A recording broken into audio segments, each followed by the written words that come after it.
This is our first compound. अब हम ऐसे नेम लेंगे, उससे स्ट्रक्चर बनाएंगे। Tetra amine aqua chloride cobalt 3 chloride. आपको सबसे पहले देखना है ऑक्सीडेशन स्टेट कहाँ लिखा है। इसके बगल में ये कोबाल्ट है, यही हमारा सेंट्रल मेटल एटम है। ब्रैकेट के बाद सबसे पहले यही आएगा कोबाल्ट। सबसे पहले आप ऑक्सीडेशन के स्टेट के बगल वाला एलिमेंट लेंगे। अब इससे ये सभी लिगेंड्स जुड़े हैं जो कि ऑलरेडी अल्फ़ाबेटिकल ऑर्डर में हैं। आप डायरेक्ट लिख सकते हैं this is your tetra amine, मतलब एमाइन आपका कितना है 4। एक्वा मतलब एक ही वाटर है क्योंकि डाई एक्वा नहीं लिखा है। क्लोराइडो Cl, ये देखिए ये बन गया आपका कोऑर्डिनेशन स्फीयर। अब आपको बाहर है आपका chloride Cl। Now students problem arises कि Cl 1 है, 2 है कि 3 है। ये आप आइडिया से भी लगा सकते हैं, लेकिन मेन मेथड है आपको सबका ऑक्सीडेशन स्टेट लिखना है। कोबाल्ट का ऑलरेडी गिवन है यहाँ पे 3, तो इसका लिख दीजिए +3। एमाइन का 0 होता है, ये न्यूट्रल है। एक्वा भी न्यूट्रल है। क्लोरीन का कितना होता है -1। अगर आप इनको सॉल्व करेंगे +3 -1 इट विल बी +2। या इस कोऑर्डिनेशन स्फीयर में +2 चार्ज है, तो उसको इक्वलाइज करने के लिए 2 माइनस भी होगा बाहर, इसका मतलब ये 2 है। ओके, इस तरह से आपको समझना है कि जो आयोनाइजेशन स्फीयर है, सपोज यहाँ पोटेशियम होता, वो K1 है, K2 है कि K3 है, ये आपको समझना है। Let us take our next compound. This is tetra carbonyl nickel. Again आप देखिए ऑक्सीडेशन स्टेट यहाँ है, मतलब इसके पहले का एलिमेंट ही हमारा सेंट्रल मेटल एटम है। सबसे पहले यही लिखेंगे।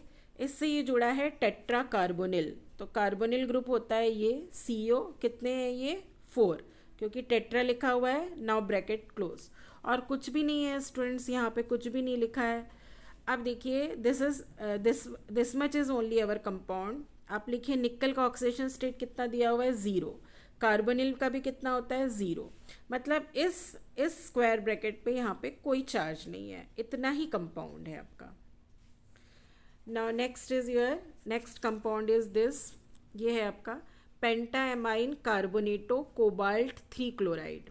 फिर देखिए ऑक्सीडेशन स्टेट के बगल में कोबाल्ट है, मतलब हमारा सेंट्रल मेटल एटम कोबाल्ट सबसे पहले लिखिए। नाउ पेंटाएमाइन, एमाइन कितना है NH3 5। Carbonato that is your di carbonato नहीं है, सिर्फ एक ही कार्बोनेट आयन है CO3। क्योंकि इसका चार्ज माइनस होता है 2 माइनस, इसलिए लिखा है कार्बोनेटो। ये हो गया आपका कोऑर्डिनेशन स्फीयर में और कुछ नहीं बचा। And then chloride Cl। Again अब आपको समझना है ये Cl2 है 3 है कि Cl है। राइट, और ऑक्सीडेशन स्टेट ऑफ CO कितना दिया हुआ है 3, दैट इज योर +3। एमोनिया का होता है 0, कार्बोनेट का होता है -2। अगर इसको आप सॉल्व करेंगे +3 -2, तो चार्ज कितना बच रहा है इस पे +1, मतलब क्लोरीन आपका एक ही होगा। ओके, इस तरह से आपको आइडिया लगाना है। Let us take last compound students, tetra bromido cuprate 2। फिर आप ऑक्सीडेशन स्टेट देखिए, इसके बगल में लिखा है कुप्रेट, मतलब आपका सेंट्रल मेटल एटम है कॉपर Cu। इससे जुड़ा है टेट्रा ब्रोमाइडो, मतलब Br कितना जुड़ा हुआ है आपका टेट्रा 4। इस तरह से अब कुछ बचा ही नहीं है स्टूडेंट्स, आप ब्रैकेट क्लोज कर दीजिए। अब आपको देखना है इस ब्रैकेट के बाहर कोई चार्ज तो नहीं लगेगा।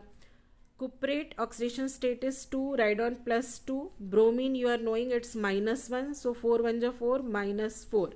इसको आप सॉल्व करेंगे तो यहाँ पे चार्ज बच रहा है -2, जिसको कंपेंसेट करने के लिए कुछ भी यहाँ पे प्लस में नहीं प्रेजेंट है, मतलब आपको लगाना पड़ेगा यहाँ पे -2। ये आपका कंपाउंड है।